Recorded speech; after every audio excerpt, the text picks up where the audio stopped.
Welcome to the What's Happening Birmingham video podcast.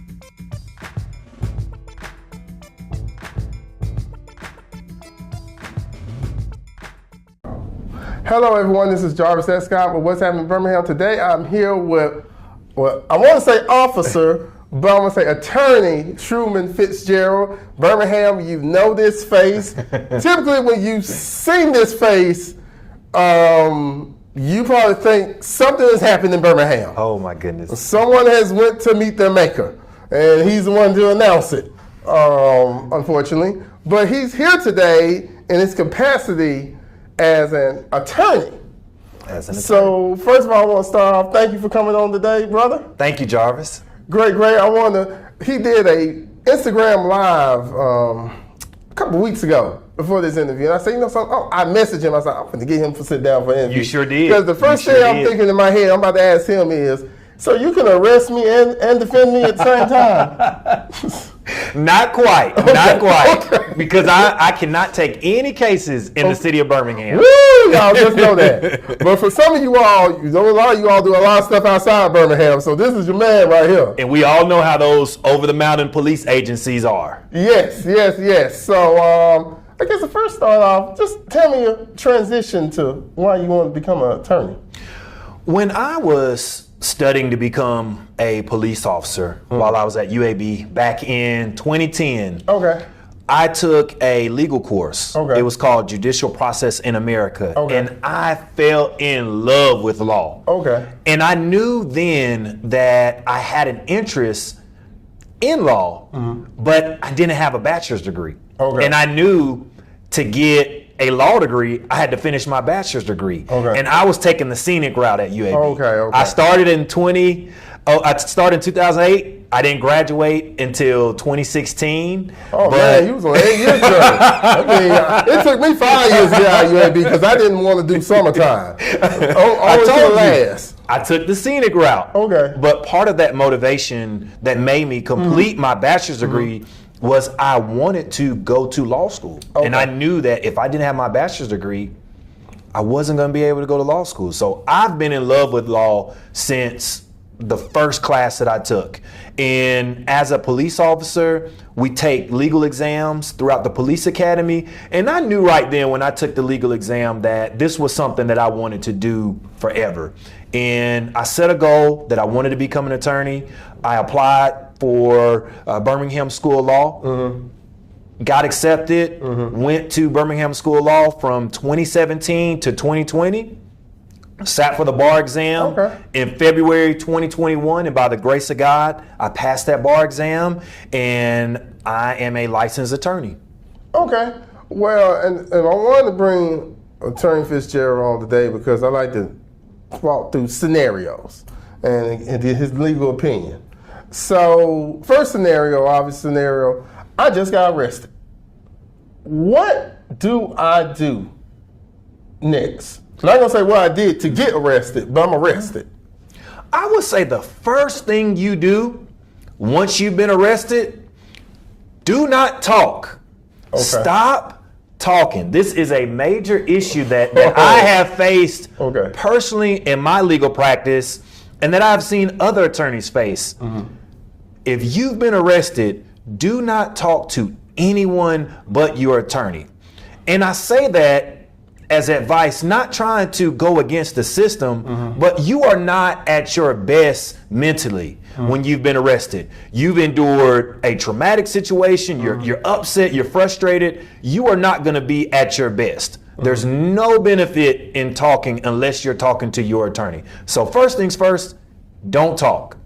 Second, you have to decide how are you going to get out of jail if you have a bond. Okay. So be reaching out to a family member, be reaching out to a loved one that can help you bond out of jail, because the quicker you get out of jail, the better you can start getting everything in order to defend your case. Tell the viewers that again, in that camera, what you just said.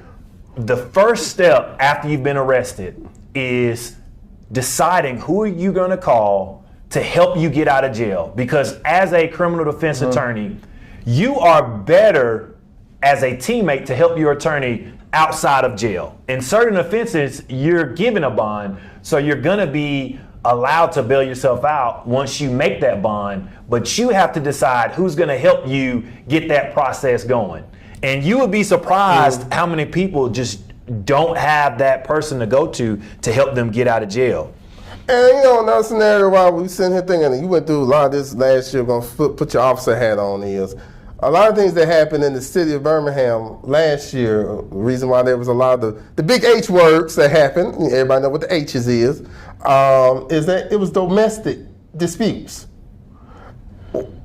Just scenario, me with someone else, we get into an argument, I call the police, then I call you, but the other person is no longer here. What do I do next? Give facts to the officers. Okay. Give those facts to the officers. What you can do is start helping yourself be your best witness. But do not leave. Do not leave. Okay. It's always good to have your side of the story. Okay. And I recently had a domestic violence situation where I was helping my client, and he had recorded everything. He had videos, he had all his dates, he had everything in order, and that helped him out in the long run. And if you know that you didn't do anything wrong, why leave? Be your best witness. Have that report reflect your side of the story. Because in Alabama, officers are required to complete an incident report. Okay. So an incident report is going to be completed no matter what. When you remain on scene and you tell your side of the story, that's an opportunity for your facts that you've provided to the officers to be in that incident report. Okay. So another scenario I want to give at you is, I've had a great night out on the town. I ain't drunk me a little Henny. Some B-Wises, wherever they call them, and I get them flashing lights behind me as I'm driving. And he comes up to my car. I give the license to him. But one way he wants to take me to. He asked me to do the blow test. What do I do? Well, know that first things first. I would tell anyone this. I know this is easier said than done. Okay. We live in a time period where there's too many ride-sharing services out there for you to get behind that wheel. I'm a DUI defense attorney. However, I am a strong advocate against drunk driving. Okay. I would tell anyone, Okay. and I can sit here proud to say that I've made a vow that I don't drink. So I represent you as a DUI defense attorney, and in my personal life, I don't drink alcohol. And I think that helps me be a better practice of what I preach, because I don't get behind that wheel and drive. So that's first things first. Secondly, know your rights when it comes to DUIs. You have a right to not undergo the field sobriety testing. Okay. That's the blow pencil pen test with your eyes. That's called an nystagmus test. You have a right not to do the walk and turn, the one leg balance. However, there are penalties if you don't submit to chemical testing. Okay. Post arrest. Okay. That's often where you see people in jail that are on the Drager machine, which is the device where you have to blow and submit your breath for testing. There are penalties if you don't submit to that testing. However, when you're out on the streets in the field, there's what's called a preliminary breath test. Okay. Now that is not admissible in court. So you have a right to refuse that. You don't have a right to refuse to official chemical testing. So do they take your license if you refuse to do the blow test? Great question. Okay. If you refuse to submit to chemical testing, it is an automatic license suspension. Okay. And that is a great question. Okay. So how long typically, they arrest me and then I call you? Is there a way you can get my license back temporarily after? Jarvis, another amazing question. You are entitled to what's called an administrative hearing. Okay. But there's a time limit on that. Okay. You have at least 10 days to let the state of Alabama know that you want an administrative hearing. That is a separate hearing from the actual DUI offense. And what that is a civil hearing, and you go before a state trooper at your DMV offices, and they decide certain factors on if you get your license back. But that is a great question. Okay, because I always, wonder. I've never had that situation. I've had one of them situations in the past, but the grace of God, I was able to get out of that situation. But yeah, yeah. Is there some places? I'm not gonna say. I want to say the city's so bad, but zip codes that in Jefferson County that you probably need to avoid the DUI laws or a little bit more. I would say all of them. All of them? All of them. You are putting, first and foremost, you're putting other people at risk when you drive after you've been drinking. And secondly, DUIs are one of the most costly criminal offenses of any criminal offense. Oh, I was going to ask you, what's the average cost now? Look at it this way. When you have a DUI conviction on your record, your insurance is going to skyrocket. Okay. There's penalties with your driver's license. We all need to drive. We all love driving. Yeah. Employers also look at that. If you drive a company car, that is a major red flag for companies. If I'm hiring and I know that person A has a DUI on their record, and I know that they will be driving our company car, that's a red flag. That makes me second guess, is this person going to drive in the company car after drinking? Is this person going to cost? Those are the thoughts that go through employers' heads. And I've seen circumstances where people have lost their job because they've gotten a DUI. So, what's the typical, the process, that whole process from the time you get arrested to the time you go to court? And I like to say, kind of get it behind you. How long is that actual timeline? It all depends on the backlog of cases with the jurisdiction that you're in. Typically, the process is person gets arrested. They have an arraignment where the judge lets them know what they've been charged with. The court wants to see, are they represented by an attorney? Do they need time to hire an attorney? And then after that, what starts happening is you either work out a deal with the prosecutor if you're going to plead early, or your attorney and you look at the facts, decide if you want to go to trial. And if you want to go to trial, that's when you start setting your trial date, and you have pretrial hearings, and then you have your trial. So what's the chances of beating the DUI or conviction these days sometimes? I would say this. Of course, they're case specific, Okay. but you are always at an advantage when you hire a good DUI attorney. Okay. Because what that DUI attorney is going to look at is a plethora of different factors.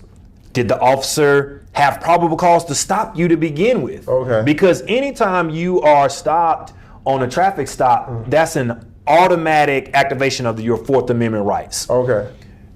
Which is your right to be protected from unlawful searches and seizures. A traffic stop is a seizure. If a police officer pulls you over, they have to have probable cause to have pulled you over. Yeah, I'm glad you missed that, because, if he pulled me over and said, so never, should I ever, see, now, I feel like I conflict him because I know he's a cop at the same point. That's why it's such a great conversation. So should I give you permission? Should we ever let an officer get permission to search a vehicle?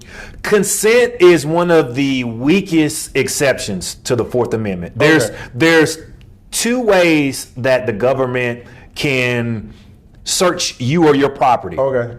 They either have a search warrant, or they have an exception to the search warrant requirement. Okay. With the exceptions to the search warrant requirement, there's a list of about 8 or 9. Consent, incident to arrest, inventory. One of the weakest exceptions to a search warrant requirement is consent. Okay. Typically, this is this is a treat for your viewers because I'm so thankful that you interviewed me, and I'm so thankful that they tune into you. Here is a gem. Okay. If an officer is asking you for consent, typically they don't have any other exception. Man, you gonna have a lot of officers mad at you when they get done looking at this interview. Hey, just turn all the seats. And that's just common knowledge. Okay. I would tell my client that.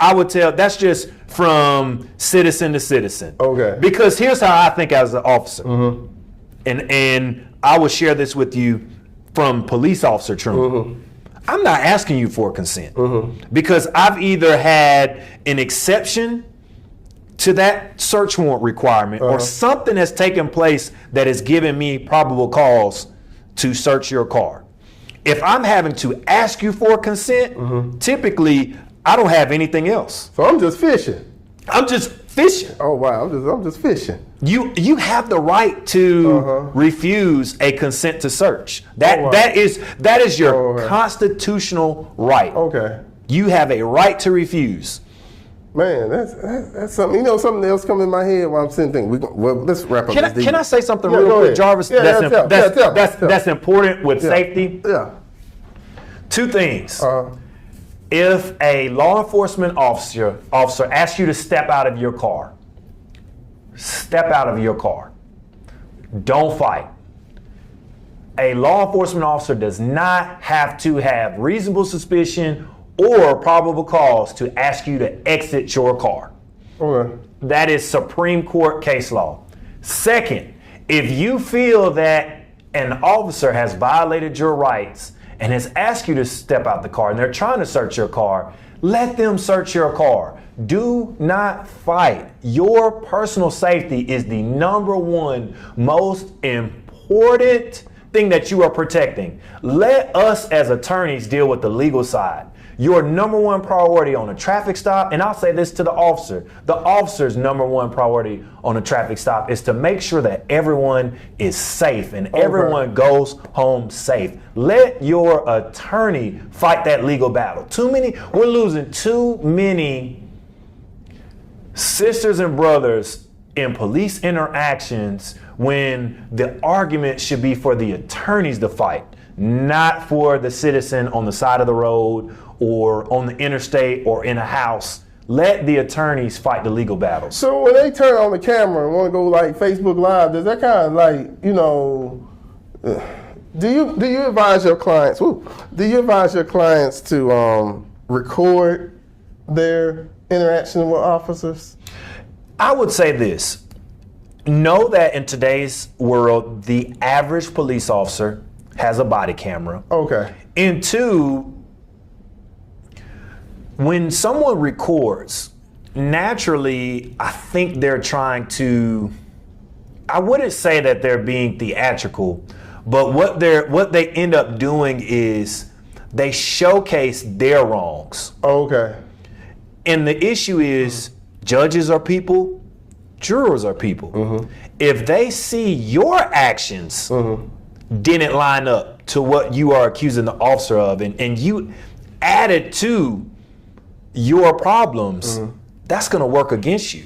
Oh, wow. How many times have you seen videos where someone's recording themselves in an interaction and you tell yourself that person's being more of the problem than the officer? I think people have the right intentions, but I don't think people carry out the process the way they should. Okay. So there's another thing I want to jump to. I'm gonna put your cop hat back on. Okay. Let me know so I can. I know. He's all over. I'm trying to tell everybody. First time I've ever had a cop and attorney on the same time on a podcast. Can you talk about flock cameras? And I've noticed that more and more in Jefferson County, but just all over. Flock cameras and the sophistication of flock cameras. License plate cameras are a technology masterpiece. Okay. They are amazing for public safety. Okay. This is Truman as the officer, and this is just Truman as a community member. They are amazing for public safety. And what they do is they add an extra layer of protection and an extra layer of eyes on the streets to help ensure public safety. And nowadays, you have to have a set of wheels. Whether it's a person that's committing a crime, whether it's someone just traveling down the road, whether it's even someone that's been involved in a car accident, that car is present. And what those cameras do is they give law enforcement an extra set of eyes with recording those tags, recording those vehicles, giving them that digital eyewitness. Okay. And the reason why I say that is, I'm going into is that when they pulled you over, they already know 9 times out of 10 what, because there's one particular city in Jefferson County, I promise you, when they pull you over, they are, from my eyes I've seen, they put them cuffs on you. But it's like, it reads, so I'm getting somewhere with that is that if you were riding dirty, if you got FTAs, we ain't talk about that, that's an old session.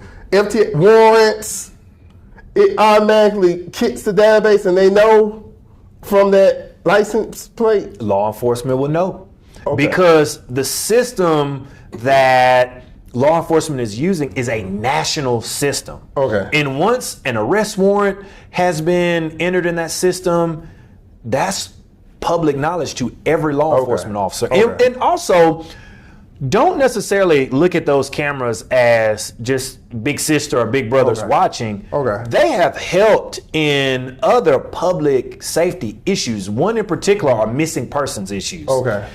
Nowadays, we've had several incidents throughout Alabama where an elderly person may have got behind that wheel and drove, whether it's dementia or a situation where they're having memory issues and they've got in the car and started driving, and the way that law enforcement has been able to find them is from license plate cameras. Because that's the reason why I go with that, because it's like they're more and more prevalent, which I guess I can get it from your view. Is it almost impossible to commit a crime, I'm trying to say Jefferson County, and not get caught? It's difficult. It is difficult. It is difficult in today's age to commit a crime and think that you are going to get away from it. Does it happen? Of course. It's more difficult than ever because, one, technology is at its peak in the law enforcement community. And also, I'm going to go there. And also, we tell on ourselves. We tell on ourselves. Self-snitching. Yes.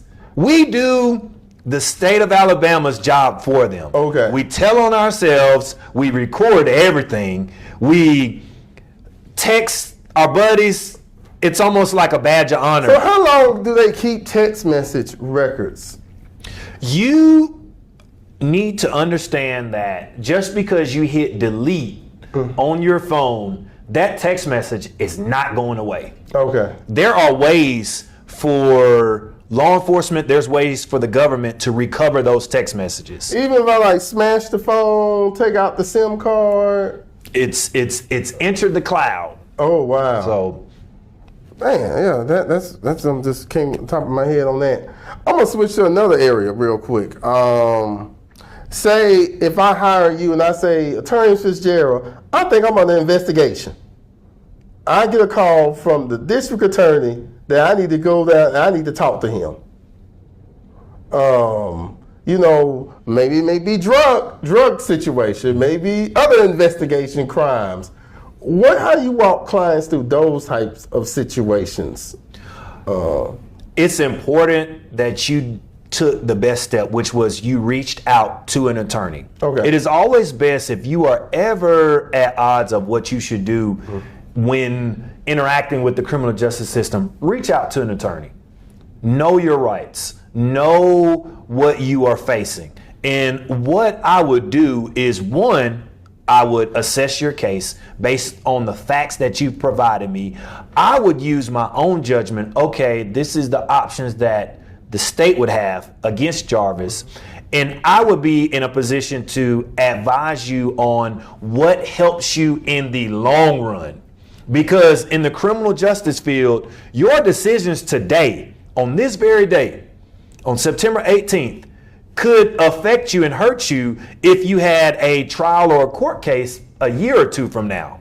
And I think that's where our citizens get caught up is they make decisions in the moment. And that very decision that you make on a Thursday in 2025 could come back to haunt you 2 years down the road at your trial. And then another thing too, I want to go back to as well, and maybe you'll laugh when I say this. If you're gonna commit a crime, do it by yourself.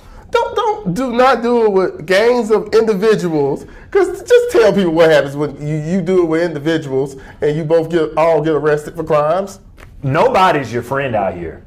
Nobody in 2025 is your friend. And when people start facing prison time, when people start facing state of Alabama versus Jarvis Escott, and they see that name on a sheet of paper, that changes loyalty at that moment. And people start looking out for themselves. That homeboy or homegirl that you have that you thought would never tell on you or would always have your back, it's amazing what happens when they see that state of Alabama V in front of their name. What about if you commit the crime with your wife?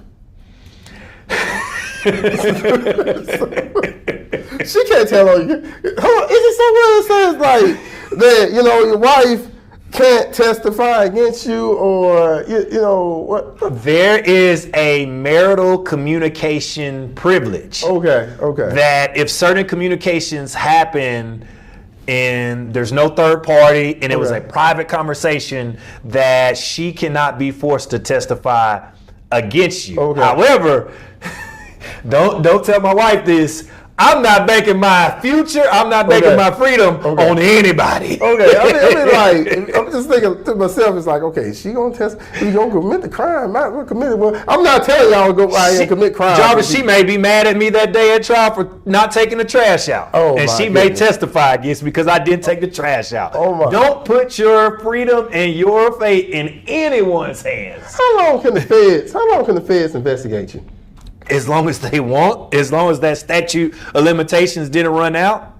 Oh, wow. I mean, so when you get the indictments, what's the chances of usually beating like the federal? I will say this. Typically what happens in a federal crime is the federal government has above and beyond what they need to take your case to a trial. That anyone in this criminal law field would tell you that. Also, one thing to look at, federal versus state, those federal agents typically don't have the caseload that your municipal or county detectives have. Okay. And this is much respect to our local law enforcement officers. Many of them have cases after cases after cases after cases. They're going from one case to the next, and they're doing the absolute best they can. Those federal agents, they have the time. Their caseload often is nowhere near as heavy as your local law enforcement officers. So they, one, have more time to put in that case. And Uncle Sam's pockets are a lot deeper than the state of Alabama or the municipal cities throughout Alabama. The federal government has money on top of money. So in cases like that, I guess you don't want to have you talk about what's the pros and cons when I use like a court-appointed attorney. Now, I will say this. There's two entities in the criminal justice field that know the law better than anyone. That is your prosecutors and your public defenders. District attorneys' offices and public defenders' offices know that law like the back of their hand. Why? Because they are in that courtroom each and every single day because of their caseload. The only difference between a court-appointed attorney with the public defender's office and a private attorney is ultimately the time they have to devote to your case. When I hear that public defenders are not as qualified as your private attorneys, I have to speak up for that, because I have a friend of mine who is in the public defender's office who is, since we've been little, has been the smartest person in the room. And not only did he go to school for free, he got paid to go to school and he got free schooling. Being a public defender is not a knock on your knowledge or intelligence. You just don't have the time to devote that private attorney has. That's where the difference is. It's not a competency issue as much as it's a time devotion issue. Another thing too, I guess we're change some of the state gun laws now, because in Alabama we can what they call it. You don't have to have a permit to carry. You sure don't. Have a permit to carry. But however, I guess now this new law, and you read the recent headlines. Where is it? What they put those? What they call those type of weapons? The guns with the Glock switches. Glock switches. Yeah, Glock. Machine gun conversion device. Yes. Can you tell people about that new law that they just put in? It's like an automatic 10 years. Sure. Yeah. Previously, the only penalties that someone would face for owning and possessing a Glock switch or a machine gun conversion device was federal laws. That case had to be brought before your federal courts. However, state of Alabama actually put a state code in effect where having a Glock switch is now a state crime. Oh, wow. And what that means is that your local law enforcement agencies don't have to depend 100% on the federal government to prosecute a Glock switch case. They can prosecute the case themselves. Whew. Yeah, that's new. I just read about one the other day. He thought he was on bond. He walked down the street. The feds was waiting for him. They scooped him up. And the issue with Glock switches are they're not accurate. We are living in a day and age where too many innocent people that had nothing to do with the problem, had nothing to do with the beef, are getting caught in the crossfire because A, somebody had a Glock switch, or two, people are so careless about how they carry out their problems and what they think is going to solve their problem. And next thing you know, an innocent person is caught in the crossfire. And that's coming from a criminal defense attorney. I cringe when I see stories of innocent children and women and men being shot or injured or hurt because someone had no care for human life. So what do you think now that you, like I said, I feel like you're burning both, not saying we're burning both in the candles, but I feel like you're on both ends of the spectrum. What's the thing that's, I guess, the most stressful for you now that you see both ends of it? Stressful or, I guess, eye-opening? I would say the most stressful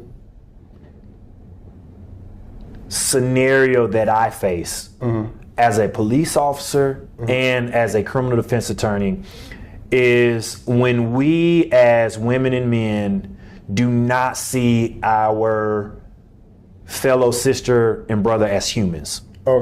And I see the criminal justice side as a police officer, women and men in law enforcement that do not see that person in front of them as a human being, and they look at them as a number. And I can say the exact same thing as an attorney in the court system. Whether it be a defense attorney, whether it be a prosecutor, that person in front of them, they look at them as a number. That is the number one scenario that bothers me. Yeah, like how can you detach, like I have a couple friends that defend, people that's, done, so I'm gonna say heinous crimes. How can you because you usually think as a cop, you're like, this person is But then as an attorney, it's like, I guess you almost have to have that skill to detach, that person at the end, they still needs a reasonable defense. And I will say this, as an attorney, you are privy to meeting the person. Okay. Often society has only seen that person's worst mistakes or the evil in that person. Some people out here just have plain evil in them. Yeah. And you as a criminal defense attorney, you are seeing the human side of them. Yeah. You're having those laughs. Yeah. You're having those conversations with them. And I would say what's sad about being a criminal defense attorney is because you are seeing the human side of them, you ask yourself, what went wrong? Why can you not allow the world to see what I see in you? But also, because you know so much about your clients, you do see why they act the way they do. You do see why this person made that decision. Okay. In my personal experience, one's childhood has a major effect on who they are as an adult. I'm not making excuses. I'm not justifying their actions. But I have seen several situations where that person in front of me never had a chance. Oh, wow. From the second they were born, they never had a chance. And that's why it's important that we as parents and we as mentors, we as people of influence, that's why it's important that we do our best to raise up our children already as productive members, because how you treat our youth now, it affects them in the future. Oh, wow. So, I guess, I hate to say wrapping up, because I think I can talk to this guy for a while about a couple of things. Where do you see your firm going? What direction you want to go? One area that I cannot wait to introduce to Alabama is personal injury. Okay. Right now, we are primarily a criminal defense and DUI law firm. However, soon we will be branching out and opening up that area. In 2007, I was involved in a car accident. Okay. And I have permanent scarring and permanent disfigurement on my left arm. Anyone that's ever seen my left arm, they always ask me, where do those scars come from? Why does your arm look like that? It's because I was in an accident. I have a personal testimony that I always share. What motivates me to want to branch out and become a personal injury attorney is my attorney in that case, I saw him one time. I talked to him one time. And that was the day I was signing my name so he could get paid and I can get paid. Looking at that now, that is 100% unacceptable. In the law office of Truman Fitzgerald, that is where we pride ourselves in communication and that one-on-one relationship. We would never do that to a client. And that is why it's important for us to not only fight for the people in criminal defense, but also fight for the people in personal injury as well. So they want to reach you. I got to get used to saying Attorney Fitzgerald. Attorney Fitzgerald, if they want to reach you, what's the best way? The best way is to call us. 205-360-0800. Easy way to remember that, 360-0800. 360-0800. Okay. We're on social media. Okay. Truman Fitzgerald Law on Facebook, Truman Fitzgerald Law on Instagram. You can send us a message on social media. We are very responsive. If you call us and for some reason we're either in court or we don't pick up the phone, we've hired an answering service where you always talk to a live person when you call our number. You're not going to talk to an automated system. You're going to talk to someone. And we have a policy that we will call you back within 24 hours. It's going to be less than that, but our guarantee is no matter what, we call you back. Even holidays? Even holidays, 7 days a week. Just don't commit no crimes on no holidays. You're going to have to stay over an extra day. And then you get DUI, you definitely don't want to commit a crime because you ain't. Ooh, man. That judge is having Thanksgiving too. She's not going to leave her Thanksgiving party to come have your bail hearing and get you out. Do not, people. I wish I could say some cities, but do not. Just don't do it. Just don't. I have a weird I have a weird profession to where I work and work and work to really build our firm, but I hope no one ever has to need us. Ooh. I really do. With criminal defense and personal injury, those are two life changers. I do hope no one ever has to use us, but we're always here if someone needs us. Yes, and people, stop broadcasting your crimes. Just stop doing that. Just stop doing it. And stop telling people too, because that's going to get you in trouble too, as well. Well, Truman Fitzgerald, thank you for coming on today. I'm going to do a bonus segment with his wife. Oh, wow. He's coming up next. Thank you all for watching. Please check out what'shappenedbirmingham.com for more interviews. Don't forget to subscribe to my YouTube channel. Check me out on TikTok at What's Happening Birmingham, and audio version of this on Apple Podcasts. Thank you all again, and have a great day. And if you ever, caught doing something on your worst day, hit them up. I'm here. Bye-bye. Thank you for watching the What's Happening Birmingham video podcast. Please check out our website, app, or subscribe to our YouTube channel for the latest videos today.